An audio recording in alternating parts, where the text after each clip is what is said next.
जैन साथियों, आज हम ट्रिकी मैथ के अंतर्गत मैथ के कुछ महत्वपूर्ण प्रश्न बताएंगे जो आगामी परीक्षाओं की दृष्टि से बहुत महत्वपूर्ण है। डेली आप सुबह मॉर्निंग अपना टारगेट फिक्स करिए कि आज हमें इतना तैयार करना है और सारा दिन उस पर फोकस करिए। ऐसा आप अगर डेली करते हैं तो आपकी तैयारी बहुत अच्छी हो जाएगी। यकीन मानिए, आप हर एग्जाम फाइट करने लगेंगे। एक विशेष बात, मैथ एक ऐसा सब्जेक्ट है कि प्रैक्टिस मांगता है। जितना ज़्यादा आप प्रैक्टिस रिवीजन करेंगे उतने ज़्यादा आपको नियम तरीके फार्मूले याद होंगे और बड़ा से बड़ा सवाल सेकंडों में हल होने लगेगा।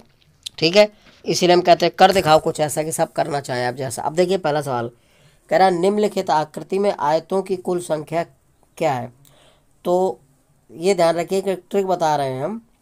दो क्षैतिज लाइन, ये क्षैतिज लाइन है, और दो ऊर्ध्वाधर यानी कि लंबवत लाइन से मिलकर एक क्या बनता है, आयत बनता है। दो लंबवत और दो ऊर्ध्वाधर रेखाओं को मिला दिया जाए तो एक आयत बनता है ये। तो हमें क्या करना है, पहले जो आकृति दी है इसमें हम क्षैतिज लाइन गिन लेंगे तो 1 2 3 4 5, 5 क्षैतिज लाइन हो गई। और चाहिए क्षैतिज कितनी, 2, तो 5 में से 2, फिर गुणा का चिन्ह लगाओ। अब ऊर्ध्वाधर गिनो तो ऊर्ध्वाधर कितनी है, 1 2 3 4 5 6, ये खड़ी हुई 6 लाइन है। तो 6 में से 2 चाहिए क्योंकि 2 लंबवत चाहिए। अब ये बन गया आपका 5c2 गुणा 6c2। अब इसका मतलब क्या है, जहाँ भी आपको ये फैक्टोरियल, ये जैसे n फैक्टोरियल लिखा है तो इसका मतलब है, इसको खोलेंगे तो n और n-1 होता है, ध्यान रखना ये इस तरह से। तो अब ये 5c2 लिखा है तो इसको 5 को हमें 2 बार खोलना है, ध्यान रखना। तो यहाँ लिखेंगे 5, 5 में से घटा दिया कितना, 4, 4/2। फिर इसको 6 को 2 बार खोल दो। अगर नीचे यहाँ 2 लिखा होता 2 बार खोलेंगे, अगर यहाँ 3 होता तो 3 बार खोलेंगे, ध्यान रखना हर सवालों में। तो 6 को 2 बार खोल दो, 6 में से घटाओ 5 आ गया और बटे 2। अब 2 से काट दो, 2 एकम 2, 2 दूना 4। अब 2 एकम 2, 2 3 6। अब देखिएगा कितना बचा, ये 5 बचा, 5 दूनी 10, 10 30, 3 5 15, यानी कि 150 आ जाएगा आपका। कितना आ जाएगा, 150। तो इसमें त्रिभुजों की संख्या कितनी आ जाएगी, 150, ध्यान रखना। तीसरा विकल्प सही हो जाएगा। इस तरह से करना है, ठीक है। ये क्रमचय का सवाल है, जैसे उस ट्रिक से लगाते हैं, ध्यान रखना। तो जहाँ 5c2 लिखा तो 5 को 2 बार खोलेंगे कम करके, 6 को 2 बार खोलेंगे। अगर यहाँ 3 होता नीचे, 3 बार खोलते। इस तरह से हम टोटल त्रिभुजों की संख्या सेकंडों में हल कर लेंगे, ठीक है। देखिए अगला सवाल कह रहा है 1 + 2 + 3 + 4 + डॉट डॉट 214 तक का योग क्या है। तो अब देखते हैं सीरीज किस क्रम में बन रही है, समांतर श्रेणी बन रही है, क्या बन रही है और कितने का अंतर है इसमें। 1 के बाद 2, 2 के बाद 3, 1 का अंतर आ रहा है, यानी कि 1 की वृद्धि हो रही है।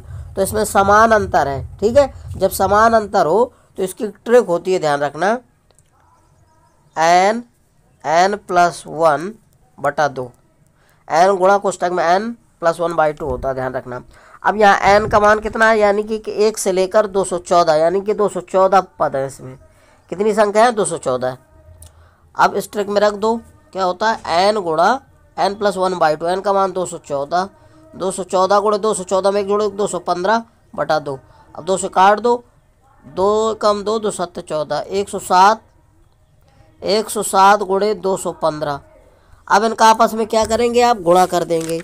जब गुणा करेंगे तो आपका कितना आ जाएगा इसमें, ये 23,005, ठीक है, 23,005 आ जाएगा। कौन सा विकल्प सही हो जाएगा, यानी कि पहला विकल्प सही हो जाएगा, ठीक है, ध्यान रखिएगा। अगला सवाल है, कह रहा है श्रेणी 5 + 8 + 11 + 14 + डॉट डॉट 98 में पदों की संख्या कितनी है। तो सबसे पहले तो हम सीरीज देखते हैं कि सीरीज में कितने का अंतर है, कौन सी सीरीज बन रही है। तो 5 के बाद 8 है, 8 के बाद 11, 11 के बाद, यानी कि +3, 3 की वृद्धि हो रही है, ठीक है। और प्लस डॉट डॉट कहाँ तक, 98 पदों की संख्या पूछ रहा है। तो जब समान संख्या की वृद्धि हो, 3 3 का अंतर हो, 2 2 का अंतर हो, 1 1 का, तो हमेशा ऐसी श्रेणी समांतर श्रेणी बनती है। तो समांतर श्रेणी के लिए एक ट्रिक होती है, ये होती है ट्रिक क्या, L = A + n-1 × d, ये ट्रिक होती है। और ये प्रथम पद होता है, A क्या है, जहाँ A होता है प्रथम पद और D क्या होता है, सार्वंतर। D क्या होता है, सार्वंतर। और D सार्वंतर निकालने के लिए दूसरे पद में पहला पद घटाया जाता है। जब भी D का मान निकाला जाता है सार्वंतर, तो दूसरे पद में पहला पद घटाएंगे, यानी कि 8 दूसरा पद है, 8 में से 5 घटा दो तो ये आ जाएगा सार्वंतर 3 आ गया। और अंतिम पद ये प्लस डॉट डॉट ये एल होता है, तो एल बराबर क्या लिखा है 98। ठीक है, अब लगा दो फार्मूला एल बराबर A plus N minus 1 into D, तो पदों की संख्या आ जाएगी। तो एल का मान कितना दे रखा 98 बराबर ए का मान दिया है 5 plus N minus 1 into d, d का मान कितना है 3 आया है। अब हल कर लो इसको, तो यहाँ पर कितना आ जाएगा 5 प्लस इस 3 का गुणा होगा, पहले एन से कराओ तो 3n आ जाएगा, फिर प्लस माइनस 1 का 3 से कराओगे 3 का माइनस 1 तो माइनस 3 एकम 3। अब 5 में से 3 घटा दो कितना आया ये 3n और प्लस का 2 बचा, और बराबर क्या चल रहा है इसके 98। तो अब संख्या को संख्या की तरफ भेज दो, तो 3n बराबर 98 में 2 घटाओ तो कितना आ जाएगा, ये जब उस तरफ जाएगा तो प्लस का है तो माइनस का हो जाएगा, यानी कि 96 आ जाएगा। अब 96 से 3 का भाग कर दो 96, तो 3 त्रिका 9 3 दूना 6, तो n बराबर कितना आ गया 32। पदों की संख्या कितनी आ गई 32, तो इसमें 32 कुल पद होंगे, ध्यान रखना। तो पहला विकल्प सही हो जाएगा, 32 आंसर आ जाएगा। ठीक है, इस तरह से लगाना, ये इसकी ज़बरदस्त शॉर्ट ट्रिक है। एक बार पुनः समझ लीजिए, जब भी श्रेणियाँ ऐसे बने कि समान अंतर हो, 2 2 का 3 3 का 1 1 अंतर हो, तो हमेशा समांतर श्रेणी बनती है। ये प्रथम पद ए होता है, ठीक है, सार्वंतर डी निकालते हैं तो दूसरे पद में पहला घटा देते हैं, चाहे तीसरे में दूसरा घटा दो तो हमेशा सार्वंतर 3 ही आएगा। तो इस तरह से प्रथम पद 5 हो गया, सार्वंतर 3 हो गया, 8 में से 5 घटाओगे 3 आ जाएगा। और एल बराबर क्या होता है ट्रिक, एल बराबर A plus N minus 1 into D होता है। एल क्या होता है अंतिम पद, रख के एल कर लेंगे, इस तरह से निकाल लेंगे। ठीक है, देखिए अगला सवाल कह रहा है 1 का स्क्वायर प्लस 2 का स्क्वायर प्लस 3 का square plus 4 plus dot dot 50 का स्क्वायर का योग क्या हो, यानी कि 1 से लेकर 50 तक के वर्गों का योगफल पूछा गया है। तो जैसे 1 का स्क्वायर प्लस 2 का square plus dot dot dot dot dot n का स्क्वायर, एन पद हो, तो इसकी ट्रिक होती है एन प्लस 1 और 2n प्लस 1 बटा 6, ये ट्रिक होती है इसकी, ये फार्मूला होता है, ध्यान रखना। जहाँ n क्या होता है, तो जो लास्ट में अंतिम संख्या लिखी होती है, जैसे 50 स्क्वायर लिखा तो n का मान क्या है ये 50, तो अंतिम संख्या का जो स्क्वायर होता है वही n की वैल्यू होती है, वो n का मान होता है। तो इसमें कितने पद हैं 50 पद, n का मान कितना है 50। तो अभी इसमें रख देते हैं इस ट्रिक में, तो n प्लस 1 2n प्लस 1 बटा 6 ये फार्मूला होता है। तो n का मान कितना है 50, तो रख देते हैं, तो 50 गुणा 50 में 1 जोड़ो कितना 50 है 51 हो गया, और 50 का दुगना करो प्लस 1 जोड़ो 2n प्लस 1 यानी 50 दूनी 100, 100 में 1 जोड़ोगे 101 बटा 6 आ गया। अब काटो इसको, 2 से काट दो, 2 3 6, 2 1 2 दूनी 4 2 5 10, 6 दूनी 50 कट गया। अब 3 से काटो 3 कम 3 17, 3 क्या होता तो 17 आ गया ये। अब हमारा क्या बचा 25 गुणा 17 गुणा 101, इन तीनों का गुणा कराएंगे तो आ जाएगा आपका 49 नहीं 42 आएगा, 42 925, यानी 42,925 आ जाएगा। 1 से लेकर 50 तक के संख्याओं के वर्गों को योग कितना आएगा 42,925, तो 42,925 कौन सा है, तीसरा विकल्प सही हो जाएगा। ठीक है, इस तरह से लगाना है, इनका आपस में गुणा कर लेंगे। ठीक है, इसमें थोड़ी जगह नहीं है, शॉर्ट है, इसलिए हमने इसको गुणा करके नहीं दिखाया, आपको क्षमा करिएगा। तो 42,925 आ जाएगा। ठीक है, देखिए अगला सवाल कह रहा है 1 का क्यूब प्लस 2 का क्यूब प्लस 3 का क्यूब प्लस 4 का क्यूब प्लस डॉट डॉट 40 का क्यूब के योग क्या है, का योगफल ज्ञात करना। कहने के बाद 1 से लेकर 40 तक संख्याओं का घन का योगफल ज्ञात करना है। ठीक है, तो इस तरह के सवालों को जैसे ये लिखा हो 1 का क्यूब प्लस 2 का क्यूब प्लस 3 का cube plus dot dot dot plus n का क्यूब लिखा हो, तो इसकी ट्रिक होती है ये n कोष्टक में n प्लस 1 बटा 2 का होल स्क्वायर होता है पूरे का, ये इसकी ट्रिक होती है, ध्यान रखना। n प्लस 1 बटा पूरे के 2 का स्क्वायर होता है। अब ध्यान रखना n, जहाँ n क्या है तो n का मान होता है लास्ट में जो संख्या लिखी होती है वो n होता है हमेशा, तो 40 n है, अंतिम संख्या जो होती है स्क्वायर में हो या घन में हो या ऐसे हो, ये एन का मान होता है हमेशा। तो एन बराबर कितना दे रखा है 40। अब इस फार्मूले में रख दो तो एन कोष्टक में एन प्लस एन का मान कितना है, तो पहले आ जाएगा 40 एन का, फिर 40 में एक जोड़ना एन प्लस 1, 40 से 41 हो गया, और बटा पूरे के 2 होता और बाहर से होल वर्ग है।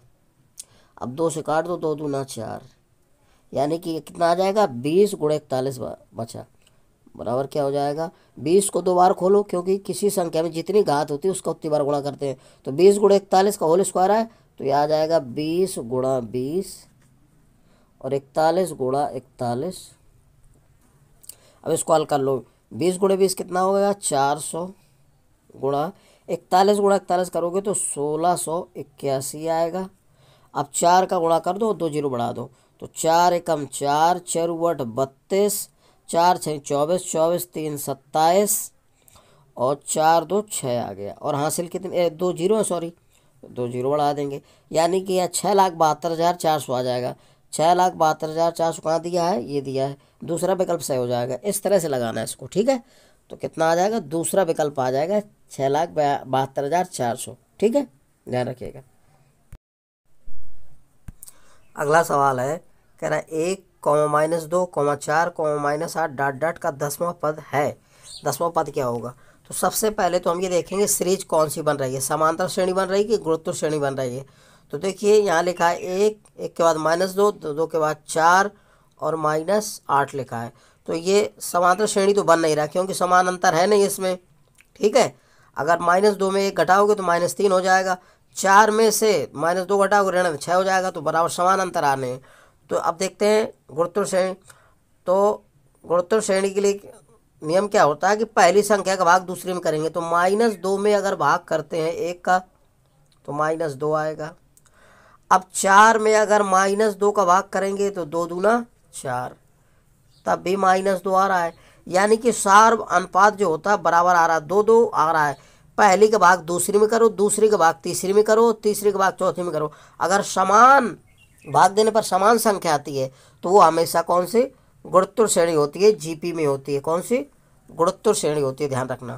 तो ये गुणोत्तर श्रेणी बन रही है, तो इसका प्रथम पद हो जाएगा a बराबर 1 और सार्व अनुपात r बराबर आ जाएगा, भाग करके निकाला जाता है। पहली संख्या का भाग दूसरी में कर दो, चाहे दूसरी के तीसरे में। तो 1 का भाग 2 में करोगे तो 2 एकम 2, यानी कि -2 आ जाएगा। कितना आ जाएगा, r की वैल्यू 2 आ गई। अब इसकी ट्रिक होती है, हमें 10वां पद ज्ञात करना है। तो n का मान दिया 10, तो फार्मूला होता है Tn बराबर a r की पावर n-1। ये फार्मूला होता है Tn बराबर a r की पावर n-1। अब यहाँ क्या करना है हमें, a का मान कितना दिया है, 1 दिया है, तो 1 गुणा r का मान कितना दिया, -2 रख दो, पावर ये घात लगाना है, आर की पावर n-1। एन का आर का मान कितना दे रखा है इसमें 2 माइनस n-1, तो n का मान दिया 10 -1, तो कितना आ जाएगा, 1 का गुणा करोगे तो यही आएगा। तो यानी -2 की पावर 10 में से 1 गया 9 आया। इसको 2 को हम 9 बार खोलेंगे, क्योंकि किसी संख्या में जितनी घात लिखी होती है उसका उतनी बार गुणा करते हैं। तो इसको हम 2 को 9 बार खोलेंगे, तो जब 9 बार खोलोगे तो ये आ जाएगा आपका 500 बार आ जाएगा। 9 बार गुणा कराएंगे तो ऋण का आएगा, ध्यान रखना। जब विषम घात लगी हो तो हमेशा उसका मान ऋणात्मक आता है। अगर ऋण की कोई संख्या सम घात हो तो हमेशा प्लस का चिन्ह आता है। अगर ऋण विषम संख्या है और ऋणात्मक संख्या है तो ऋणात्मक ही आएगा। तो -2 है, इसको 9 बार खोलेंगे, -2 गुणे -2, इस बार 9 बार खोलेंगे तो इसका 500 बार आएगा, यानी कि दूसरा विकल्प सही हो जाएगा, ठीक है। इस तरह से लगाना, ध्यान रखना। सीरीज देख लेंगे कि समांतर श्रेणी बन रही है कि गुणोत्तर श्रेणी बन रही है, फिर उस हिसाब से हम ट्रिक लगा देते हैं, ठीक है। देखिएगा पहला अगला सवाल कह रहा है, संतोष अपने 6 मित्रों को अपने जन्मदिन पर निमंत्रण देना चाहता है तथा उसके पास 3 नौकर हैं। वह अपने मित्रों को कितने प्रकार से निमंत्रण भेज सकता है। तो इस तरह के सवालों की एक ट्रिक होती है, ध्यान रखना। संतोष अपने 6 मित्रों, जितने मित्रों हमेशा ध्यान रखना, ठीक है। जितने मित्रों वो हमेशा क्या होता है, उसको r से प्रदर्शित करते हैं। तो 6 मित्र हैं और उसके बाद जितने नौकर हों, नौकरों की संख्या को हमेशा स्मॉल n से प्रदर्शित करते हैं। तो नौकर कितने हैं, 3। अब इसकी एक ट्रिक होती है, ये होता है n की पावर r, ठीक है, ध्यान रखना। जितने नौकर हैं उसकी पावर आर लगा देना, जितने मित्रों को देना हो, बांटना हो। तो देखिए n का मान कितना है 3, अब 3 की पावर 6 लगा देंगे। तो अब इसको हम 6 बार खोलेंगे, 3 गुणा 3, 3 गुणा 3 गुणा 3, 3 गुणा 3 गुणा 3 गुणा 3, कितना हो गया 1 2 3 4 5 6 हो गया। अब इसका आपस में गुणा कर लो, किसी संख्या में जितनी घात लगी हो उसको उतनी बार गुणा कर देते हैं। 3 त्रिका 9, 9 3 27, 27 81, 81 यानी कि 243, 243 तियाँ 729 आ जाएगा। कितना आ जाएगा 729, यानी कि दूसरा विकल्प सही हो जाएगा। इसको पुनः एक बार समझ लीजिए। संतोष अपने 6 मित्रों को अपने जन्मदिन पर निमंत्रण देना चाहता है। तो जितने मित्रों को निमंत्रण देना चाहता है उसको हमेशा आर मानते हैं, आर बराबर 6। तथा उसके पास 3 नौकर हैं, उसके पास जितने नौकर हों या गाड़ी जिसके द्वारा भिजवाना चाहता हो, ठीक है, उनकी संख्या को हमेशा स्मॉल n से प्रदर्शित करते हैं। तो उसके पास कितने नौकर हैं 3, ये हो गया। अब इसकी ट्रिक बनती है, ध्यान रखना, n की पावर r, तो n का मान कितना दिया है 3, 3 की पावर 6 लगा दो और 3 को 6 बार गुणा कर दो, ये आंसर हो जाएगा। अब ये ध्यान रखना, अपने मित्र को कितने प्रकार से निमंत्रण भेज सकता है, तो 729 प्रकार से निमंत्रण भेज सकता है। ठीक है, ये जबरदस्त शॉर्ट ट्रिक है, इसको याद रखिएगा। देखिए सवाल कह रहा है 12 भुजाओं वाला एक बहुभुज क्षेत्र है, इसके शीर्षों को मिलाने पर कितने त्रिभुज और कितने विकर्ण बनेंगे। तो देखिएगा 12, अब 3 रेखाओं से मिलकर कोई त्रिभुज बनता है, तो 12 भुजाएं हैं, तो 12 में से ले लो 3, ठीक है, 12 सी 3। अब त्रिभुजों की संख्या निकाल रहे हैं, 12 में से जब भी कह दे 12 भुजा 10 भुजाओं में से कोई त्रिभुज बनाना है, त्रिभुज कितने त्रिभुज बनेंगे शीर्षों को मिलाने पर, तो 12 सी 3 ले लेंगे। अब इसका प्रसार कैसे खोलना है, 12 को 3 बार खोलना है, तो 12 में एक कम करते जाओ, तो 12 गुणे 11, 12 में एक कम करो 11, 11 में एक कम करो, फिर 3 बार खोलना है इसको और 10 आ जाएगा। तो पहले 12 में एक कम किया 11, 11 में फिर एक कम किया 10 आया। अब 3 को खोल दो 3 बार, तो 3 में से एक कम करो 2, 2 में से एक करोगे, ये इसको हल कर लो, त्रिभुजों की संख्या आ जाएगी। 3 कम 3, 3 या 3 दूना 6, 6 दूनी 12, कितना आ गया 2 आया। 11 दूनी 22, 22 दूनी 11 दूनी 22 और 22 गुणे 10 220 आ जाएगा। तो कितने त्रिभुज बनेंगे 220 त्रिभुज बनेंगे। ध्यान रखना त्रिभुजों की संख्या कितनी आ जाएगी 220। एक बार पुनः समझ लो, 12 भुजाओं वाला एक बहुभुज है, इसके शीर्षों को मिलाने पर कितने त्रिभुज बनेंगे और कितने विकर्ण। तो पहले त्रिभुज ज्ञात करना है, तो 3 रेखाओं से मिलकर 3 भुजाओं से एक त्रिभुज बनता है, ये त्रिभुज बन गया। तो 12 में से 3 ले लेंगे, 12 सी 3 लिखा जाता है, सी क्रमचय, तो 12 सी 3 हो गया। अब 12 को ध्यान रखना 3 नीचे लिखा है तो 3 बार खोलेंगे, तो एक जैसे लिखा है ये, मान लो n फैक्टोरियल लिखा है, तो इसका फार्मूला होता है n-1, ऐसे कम करते जाते हैं।